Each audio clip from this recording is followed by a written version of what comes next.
Good afternoon. My name is Benjamin Rice, and I've been asked to speak with you regarding the types of cyber attacks this hospital may face from an assortment of digital adversaries. Threats to the hospital are criminals that take advantage of vulnerabilities in the system in order to gain information, money, or simply disrupt the day-to-day operations of the hospital. Think of your typical heist movie where the bad actors, the burglars, are trying to get into the safe of a bank or casino. The vulnerabilities of the safe may be the mechanism that can be drilled, something as simple as a combination left lying around, or something as complex as an electrically controlled time mechanism that can only be disabled if you bring down the city's power grid. In the same way, cyber criminals will use attacks of varying sophistication that present varying levels of risk to the hospital. Network vulnerabilities that a threat may take advantage of include hardware and software misconfigurations, software vulnerabilities, unsanitized user input, and data or communications that are not properly encrypted. We'll start with the least insidious, but perhaps the most annoying of these attackers, the script kiddie. These criminals are kiddies because they'll use known attacks of little sophistication along with common tools and exploits that they find online, in Reddit forums, for example. They might perform a cross-site script attack, XSS, that changes the document object model of a website. Sites that mirror back user input back to the user, for example, discussion boards, are susceptible to such an attack. The script kiddie puts a bit of JavaScript into their comment in a form field, and if the input is not properly sanitized, it can change the appearance of the site or run some other annoying script, such as a pop-up ad. Other users that visit the page with a comment on it will then run the script in their own browser. Another attack a script kiddie may run is a password crack.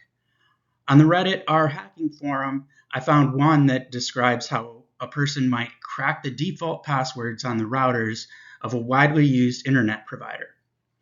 The forum post includes a link to a document with a word list for the provider to create different password combinations, along with suggestions on where to find password cracking software and suggestions to make the attack run faster.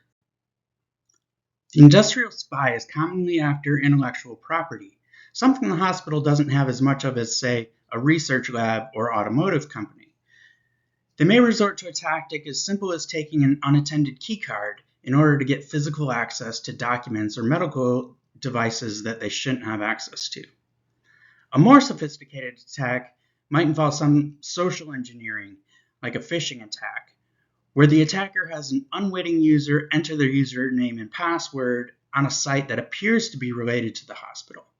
Once they have those credentials, they can use them to gain access to the user's real account and access the user's files, shared drives, and shared files, and perhaps even worse. Hacktivists, like the group Anonymous, make attacks to draw attention to some agenda. To this end, the hacktivists may also attempt to deface an organization's website. They could use something, though, worse and more sophisticated than a cross-site scripting attack, like a DNS hijack, where the hacktivist group redirects users to their own web server rather than the one the user intends. The image here shows a hijack of the CNN.com domain. Another attack that draws a lot of attention is the distributed denial of service attack, or DDoS. A denial of service attack is an attack that sends a lot of traffic to a web server in the attempt to overwhelm it. With DDoS, the group makes use of many computers infected with their malware to send those requests. Because the requests are coming from a lot of usually unwitting sources, the attack is more difficult to disrupt than simply not allowing traffic from a single IP address. Moving on to more threatening criminals, we have the financially motivated cybercriminal. Such an attacker may attempt to do an attack like a man-in-the-middle attack, where they essentially hijack the route that the client requests and server responses go through, listening to the traffic between the two like tapping a phone line. In our graphic, the attacker has hijacked the communication between Bob and Alice. They believe they're communicating directly with one another, but the traffic is being routed through the attacker. If the communication is not encrypted, as email often is not, the attacker can gain access to sensitive information.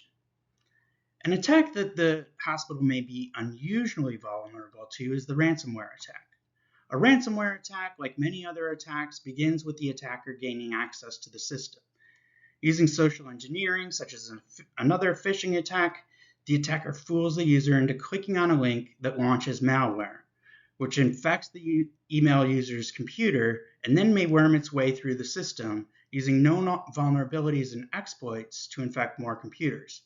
It then encrypts data on the system. This could be as simple as encrypting the initial user's documents directory, or as extensive as encrypting a database server or other critical data and network infrastructure. The attacker then demands ransom for the cryptographic key in order to unlock that data. The highly sophisticated and well-backed cyber terrorist is seeking to destroy and disrupt hospital operations. This threat might make use of a SQL injection, passing database commands again through unsanitized user input to destroy data through truncating or dropping database tables. They may also take advantage of zero-day vulnerabilities, bugs in software that is already widely being used and must be patched to fix the vulnerability. The Stuxnet worm was a zero-day exploit, purportedly engineered as a joint operation between the US and Israeli governments that practically brought Iran's nuclear program to a halt by damaging its centrifuges. There are two additional cases that I want to talk about because each raises the level of danger that a cyber criminal poses. The first of these is the insider threat. Criminals have realized that network defenses are relatively weak once they get through the outside perimeter. If a user begins inside the perimeter, like a disgruntled employee, say, they might email out sensitive data like employee salaries. Another insider threat is a user being on a public network at an internet cafe and being victim to an ARP poisoning attack, where the attacker routes traffic meant for the user to their own machine. The other threat I want to talk about is the advanced persistent threat.